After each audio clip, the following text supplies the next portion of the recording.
উপজেলা চেয়ারম্যান বলেন, মেয়র বলেন, ভাইস চেয়ারম্যান বলেন, ইউনিয়নের চেয়ারম্যান বলেন, মেম্বার বলেন, যাদের নাম ঘোষণা হয়েছে এরা কেউ পদপ্রার্থী না, এরা সব নমিনি। কথা বুঝতেছেন? পদপ্রার্থী আর নমিনির ভেতরে পার্থক্য আছে। এদেশে 300 মানুষের নাম আমিরে জামাতের মাধ্যমে বাংলাদেশ জামাত ইসলামী ঘোষণা দিয়েছে, এরা কেউ পদপ্রার্থী না, এরা সব নমিনি। আপনি খোঁজ নিয়ে দেখেন, এরা কেউ জানেই না যে আমি নমিনেশন পেয়েছি, তাকে জানানো হয়েছে।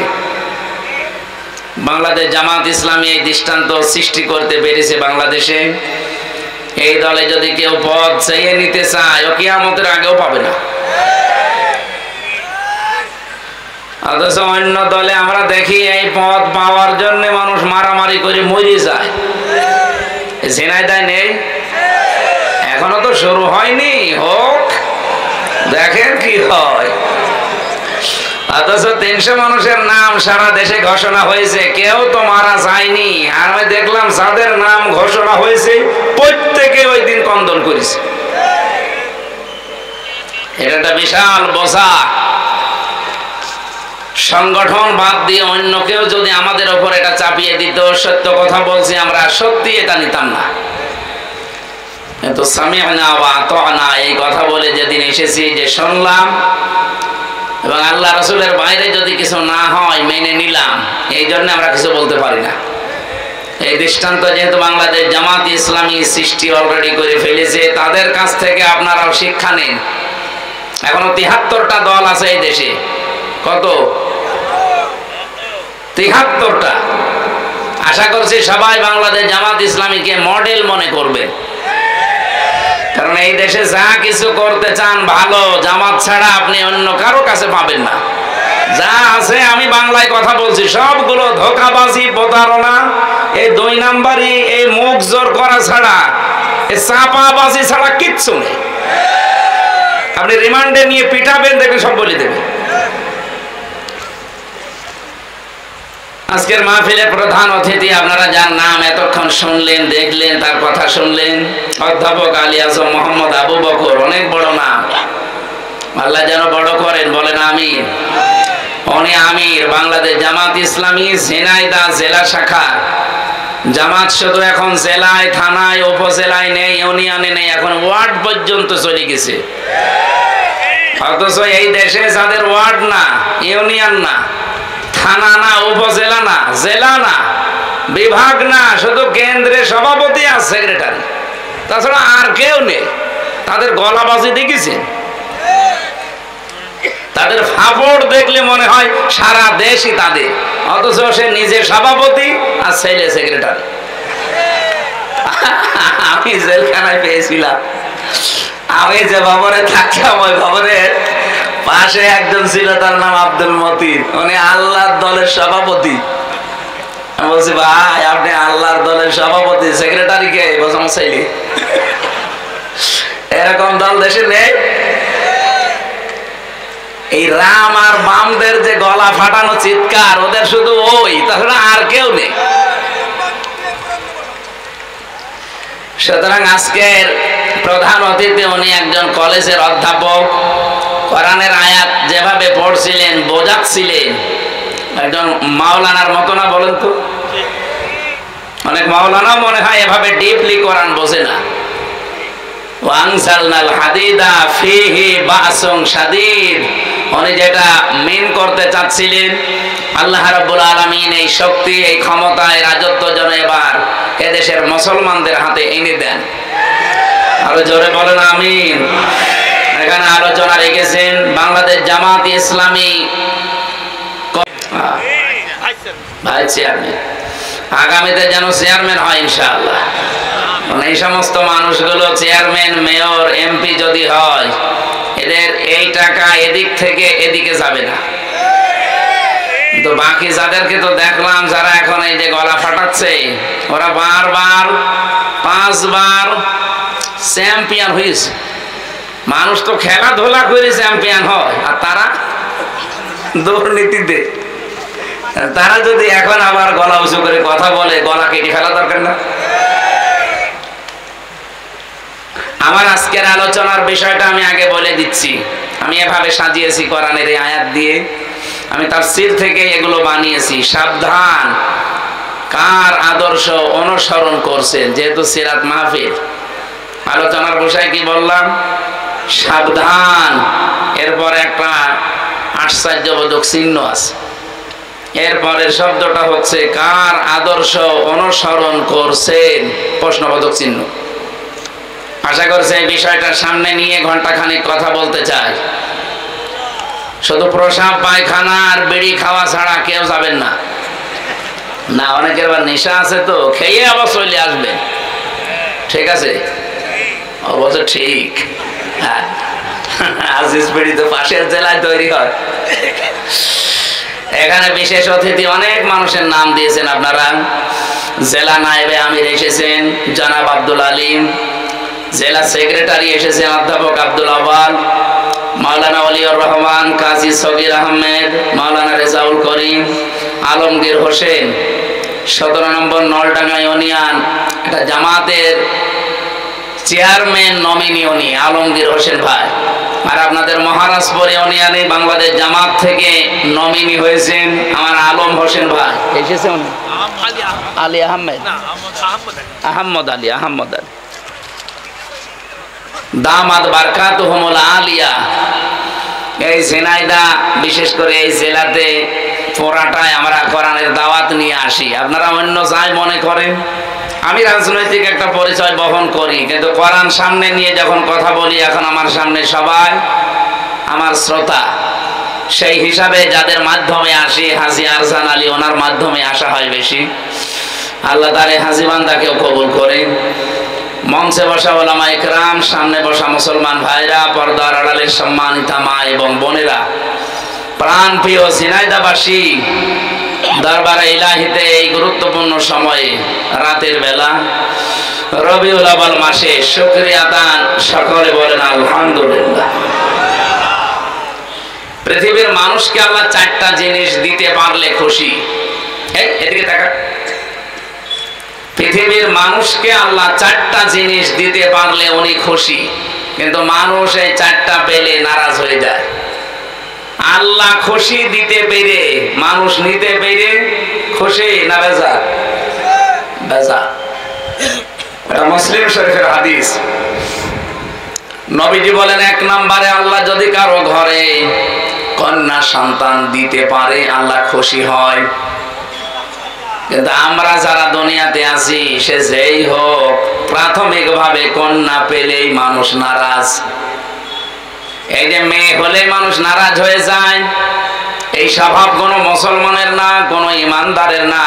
ওয়া ইযা বুশিরা আহাদুহুম বিল উনসা যাল্লা ওয়াজহুহু মুসওয়াদ্দাও ওয়া হুয়া কাযীম। সূরা নাহলের ভেতরে এসেছে, আল্লাহ বলেন, যখন আপনি কন্যা হয়েছে এই সংবাদ দেবেন, কাফের যারা, তাদের মুখ কালো হয়ে যাবে। তাহলে কন্যা হয়েছে কথা বললে মুখ কালো হয় কাদের? আর বাংলাদেশে কালো হয় কাদের?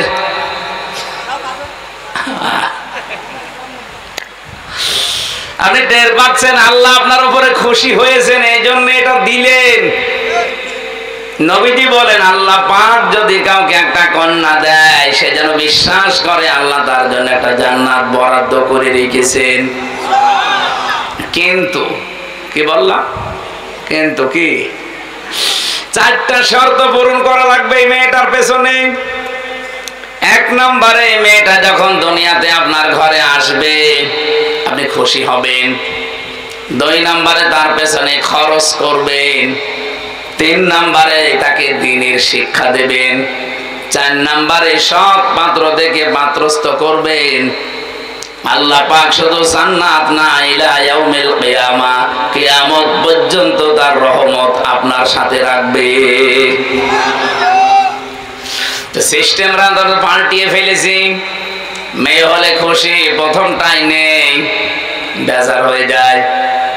আমি কোরআনে মেয়ে লোকের আলোচনা যত জায়গায় পড়েছি, দেখেছি আল্লাহ ছেলে এবং মেয়ের কথা বলতে গেলে আগে মেয়ের নাম দিয়েছেন। ইয়াখলুকু মা ইয়াশাউ ইয়াহাবু লিমান ইয়াশাউ ইনাসা ওয়া ইয়াহাবু লিমান ইয়াশাউ যুকুর ইলা আখির আয়াত।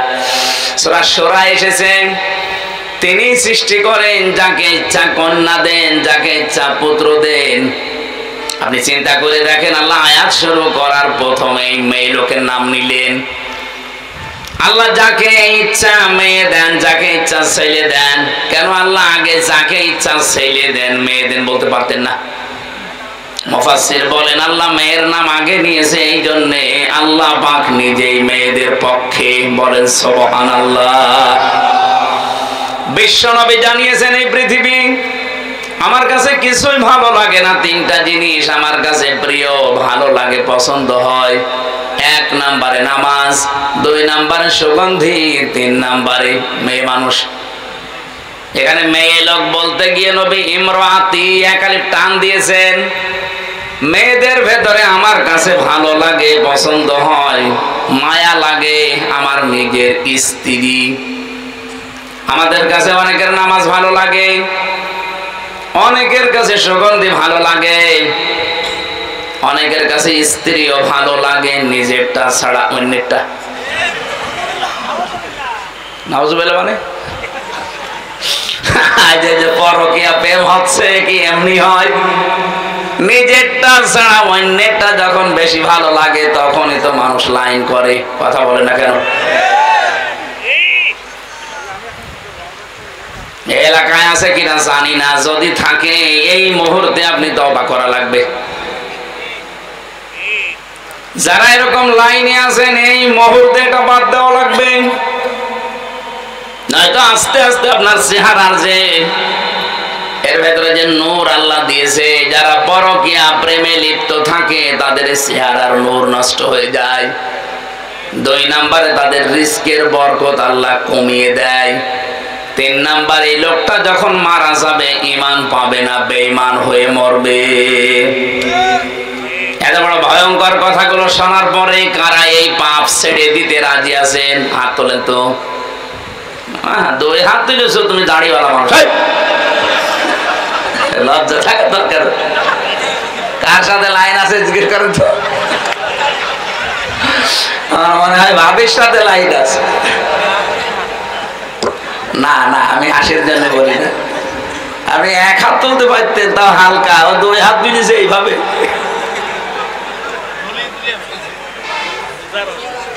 যদি কেউ থেকে থাকেন আশা করছি ওনার মতো ছেড়ে দেবেন।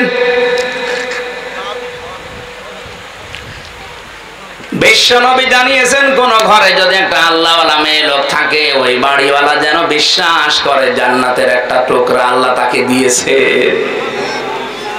এখানে যারা বাবা আছি, মেয়ের বাবা, এই যে 4টা কথা বললাম, যেটা করলে কিয়ামত পর্যন্ত, শুধু ইলা ইয়াউমি, ইলা দুনিয়া পর্যন্ত নবী দেননি, ইলা ইয়াউমিল কিয়ামাহ, কিয়ামত পর্যন্ত আল্লাহর দয়া রহমত তার উপরে থাকবে।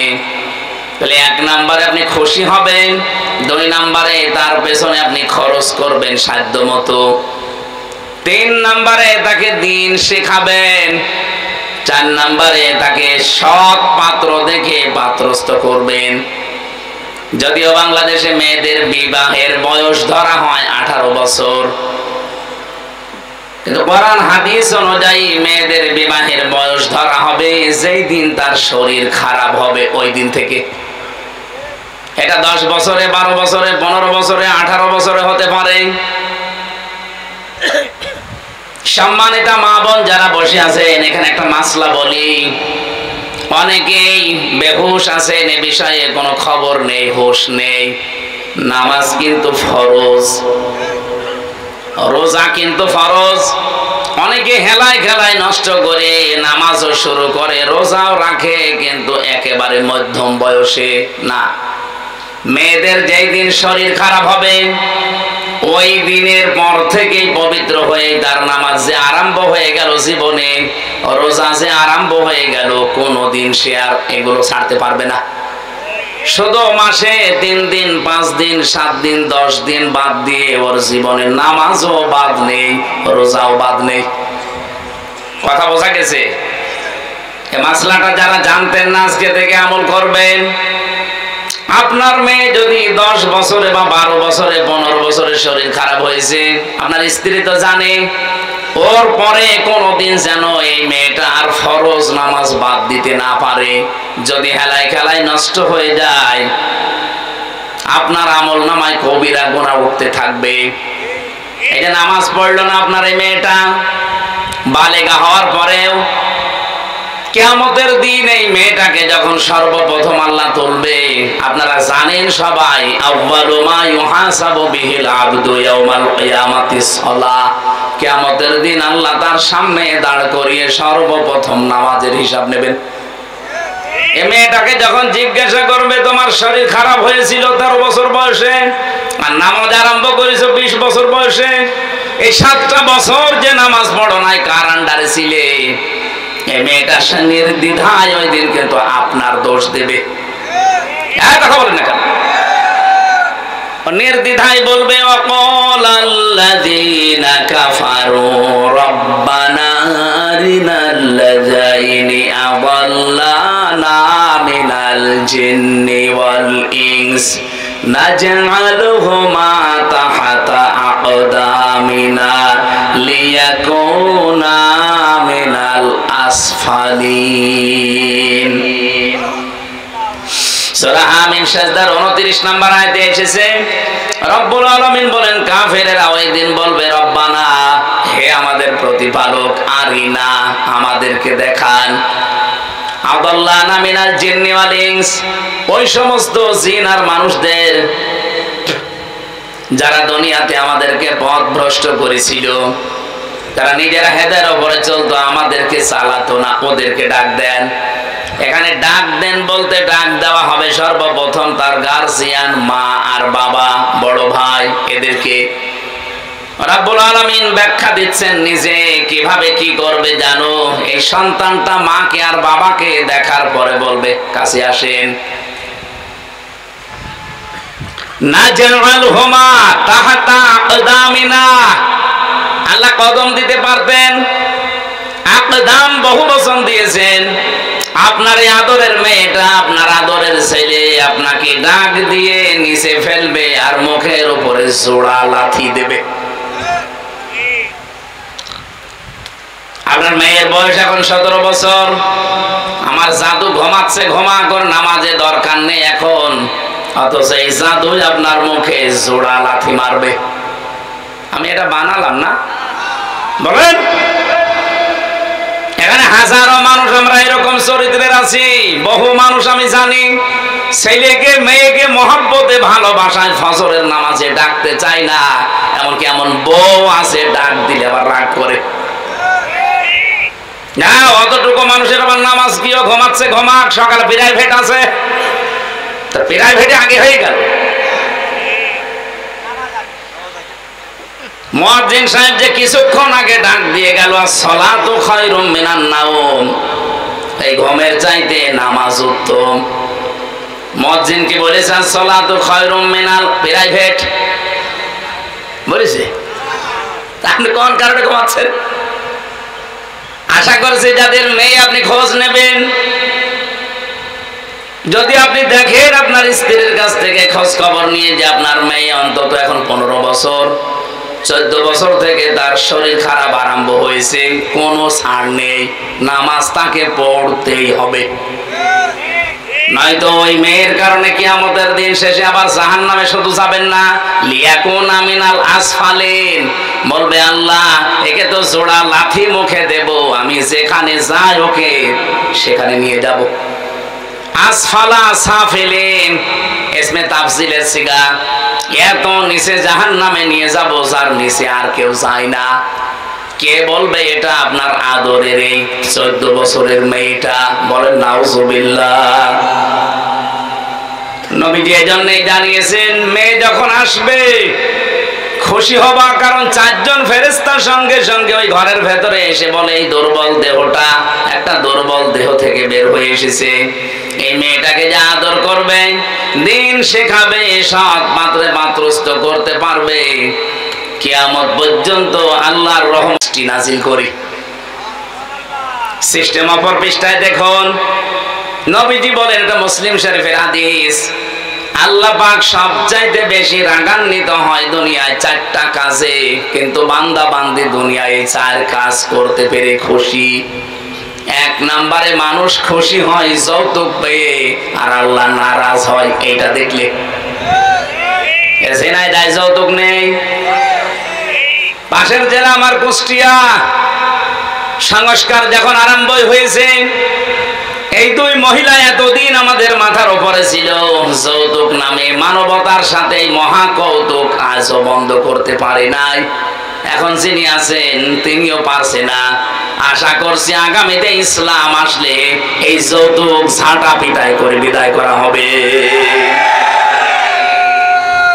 এখানে মনে হয় যৌতুক খাওয়া কেউ নেই। অনেক সন্তান খেতে চায় না, বাধ্য হয় তার বাবা আর মায়ের কারণে। এ বাবা বানা এটা ডাইনি।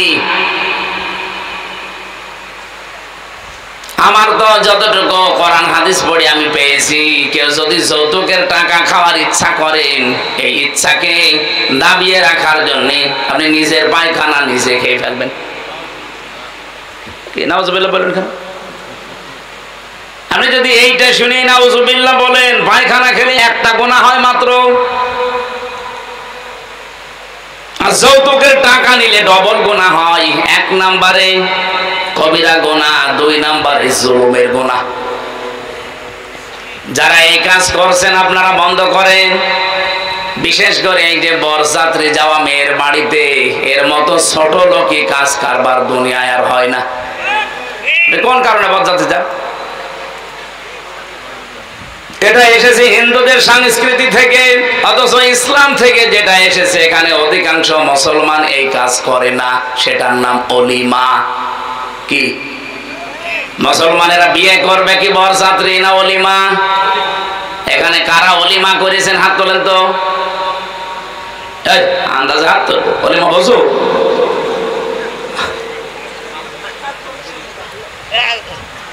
না, এই যে হাত তুলেছে এর কি এখনো বিয়ে হয়েছে নাকি অলিমা বসে? অলিমা কি ছেলের বাড়ি হয় না মেয়ের বাড়ি? হ্যাঁ, আর বরযাত্রী নিয়ে যায় কার বাড়ি? যেহেতু ইসলামে এটা নেই, আজকে থেকে এই সংস্কার ঝিনাইদহ জেলা থেকে আরম্ভ হবে ইনশাআল্লাহ। এটা বাকি 63 জেলায় ছড়িয়ে যাবে। এটা রেকর্ড হচ্ছে। আমরা আজকে থেকে এই মুহূর্তে সিদ্ধান্ত নিয়ে নিলাম, জীবনে কোনোদিন আর বরযাত্রীর দাওয়াত পেলে যাব না। কারা যাবেন না হাত তোলেন তো বরযাত্রী জীবনে? আর অনেকে হাত তুলছে না, ধান্দায় আছে। আমি কি হাদিস কোরআন বানাচ্ছি? আপনি যদি কোরআনের কথা হাদিসের কথা শুনেও না মানে, তা আপনার এখানে আসার দরকার কি? বলেন, আপনাকে বলা লাগবে জীবনে কোনোদিন আর বরযাত্রী খাইতে যাব না, দাওয়াত পেলেও যাব না। বলবো না, অলিমা দাওয়াত দেন যাবো। কারা কারা বরযাত্রী যাবেন না হাত তোলেন। হ্যাঁ চলেন, তাড়াতাড়ি চলেন, বরযাত্রী খাওয়াচ্ছে। বারবার এত করে বলছি, কারণ আছে, কারণ আমার 3টা মেয়ে, ছেলে নেই। আমার বাসা লাগবে না। না, যদি আমি বানিয়ে বলছি না, এটা হাদিস কোরআন, কিন্তু আমরা মেনে নিতে চাই। ভাই, আল্লাহ আমাকে দেয়নি ছেলে, মেয়ে দিয়েছে, কিন্তু যৌতুকের টাকা নেওয়া। আল্লাহ পাক বলেন, আমি যদি আর একটু বেশি রেগে যাই কারো উপরে, আমি তখন দেখি এই লোকটা গীবতে লিপ্ত। তার মানে আল্লাহ পাক বেশি রেগে যান মানুষকে গীবত করতে দেখলে। অথচ বাস্তবতায় দেখলাম এখনো চলছে বাংলাদেশে গীবত। তো দূরের কথা, গীবতের উপরের আরেকটা পাপ আছে, তার নাম তোহমত। সেটা এই দেশে সবচাইতে বেশি হচ্ছে। গীবত বলা হয় কাকে? কারো ভেতরে কোনো দোষ আছে, ওই দোষের কথা যদি তার অনগাছরে বলেন, সে যদি রাগ করে শুনলে, এইটার নাম গীবত। আর এইটার উপরে আরেকটা পাপ আছে, তার নাম তোহমত। ওইটা কি? আপনি আন্দাজে একজনের উপরে কোনো দোষ চাপিয়ে দিলেন, অথচ ওই লোকটা ওই দোষ করে নাই। ওইটার কারণে সে জাতির কাছে কালার হয়ে গেল, একটা বদনাম হয়ে গেল তার। এরকম দোষ তো দেশে নেই। এই যে নির্বাচন চলছে ডাকসুতে, এমন এমন দোষ এক একজনের উপরে দিচ্ছে এক একজন, অথচ ওই দোষ তার ভেতরে নেই। শুধু রাজনৈতিক প্রতিহিংসার কারণে এই দোষগুলো অনেকের উপরে চাপানো হচ্ছে। কোরআনে কারীম জানিয়েছে, ওয়ামাইয়া কাসাবা খাতিয়াতান আও ইসমান সুম্মা ইয়ারমি বিহি বারিআন ফাকাদ ইহতামালা বুহতানা ওয়া ইসমান মুবিনা। সূরা নিসা 112 নম্বর আয়াতে আছে, রব্বুল আলামিন বলেন, দুনিয়ায় বহু মানুষ এমন আছে নিজে অন্যায় করে, নিজে অপরাধমূলক কাজগুলো করে বেড়ায়, আর এই কাজটা যখন হয়ে যায় তখন একটা নিরপরাধ মানুষের উপরে দোষটা চাপিয়ে নিজে সাধু সাজে।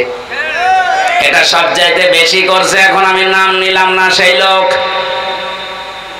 কে?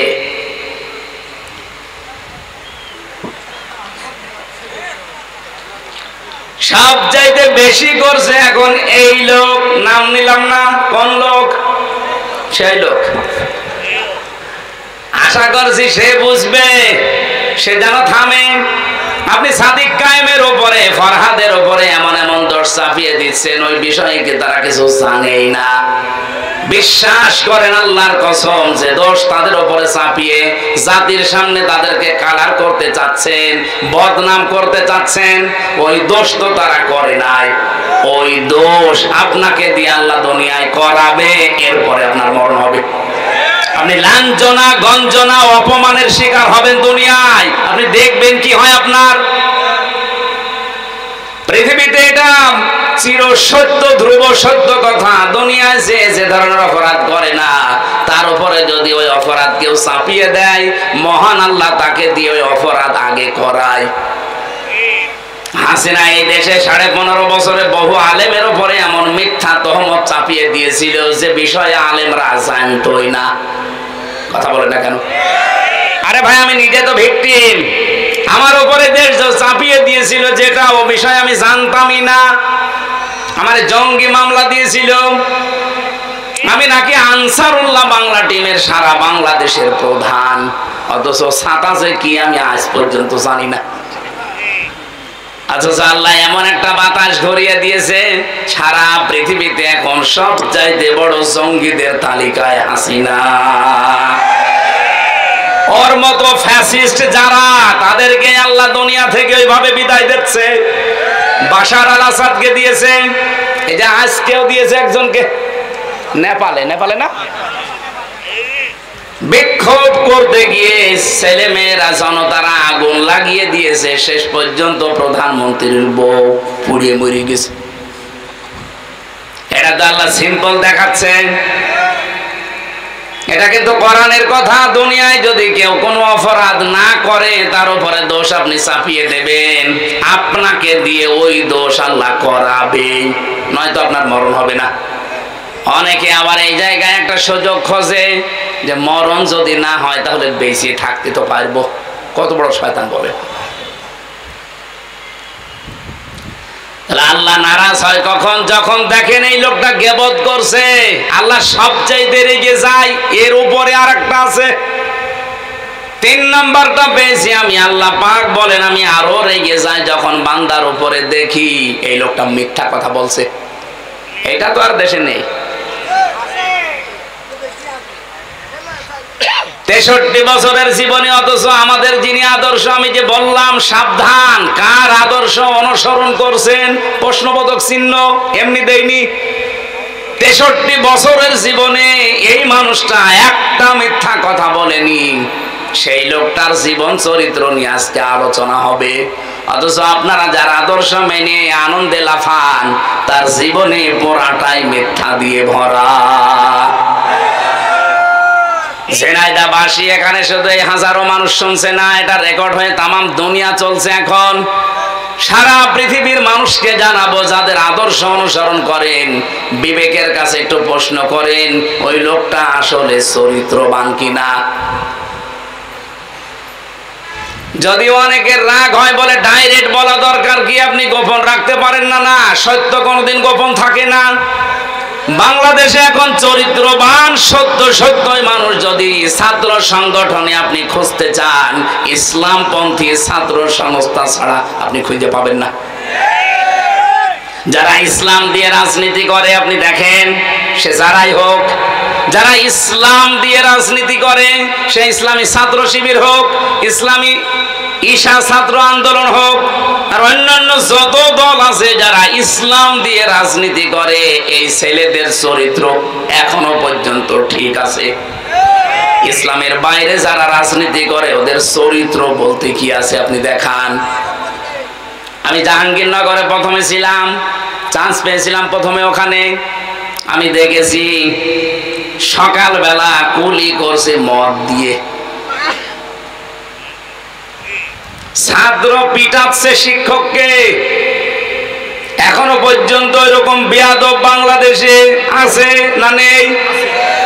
আজকে একজন এরকম বেয়াদবি করছিল দেখলাম।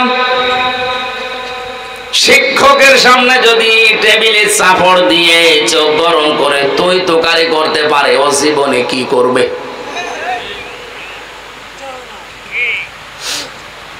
আমাদের ইমাম, যিনি ইমাম আবু হানিফা রহমতুল্লাহ আলাইহি, এমনিতে এত বড় হননি।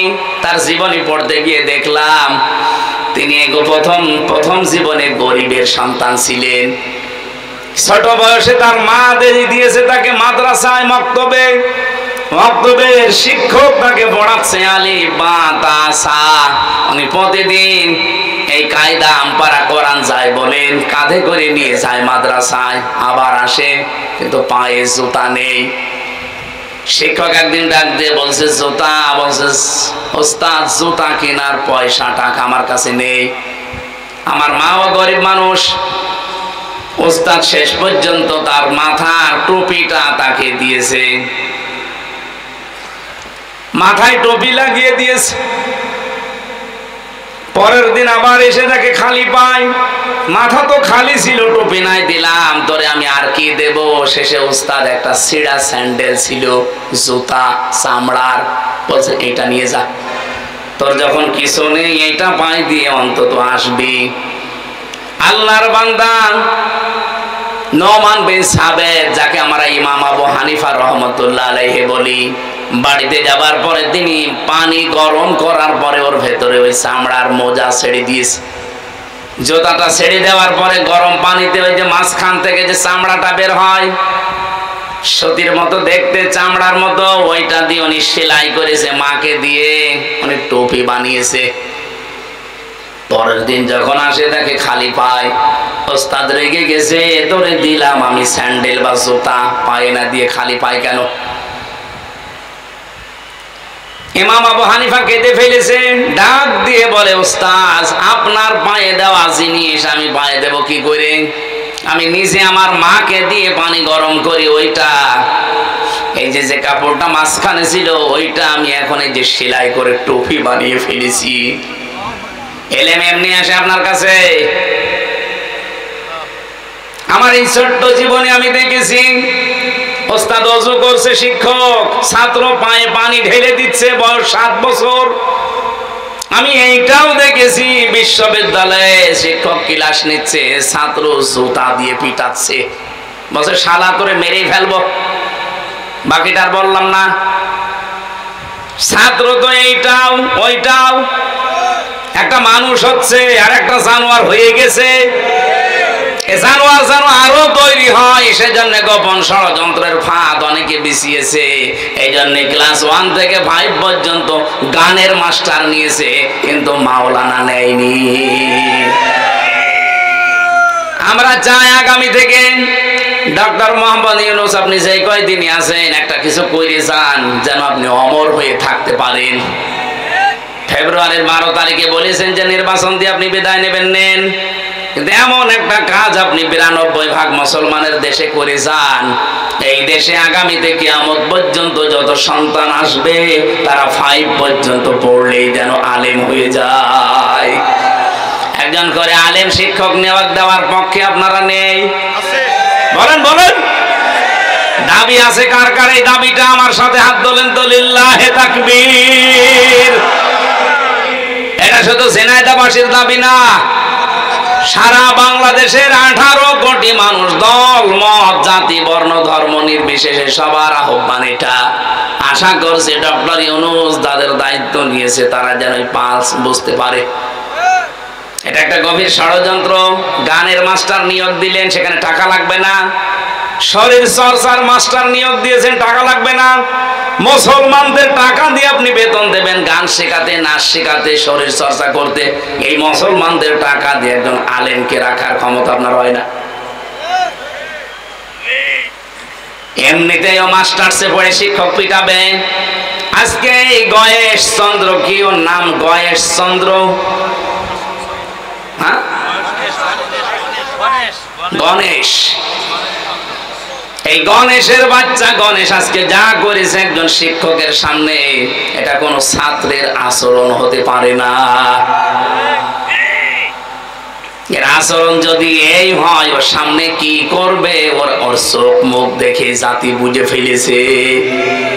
আশা করব আপনারা একটা মাজলুম দল, যারা সর্বোচ্চ দায়িত্বে আছেন, এরকম বেয়াদব গুলোকে ঘাড়ে ধাক্কা দিয়ে বের করে দিন।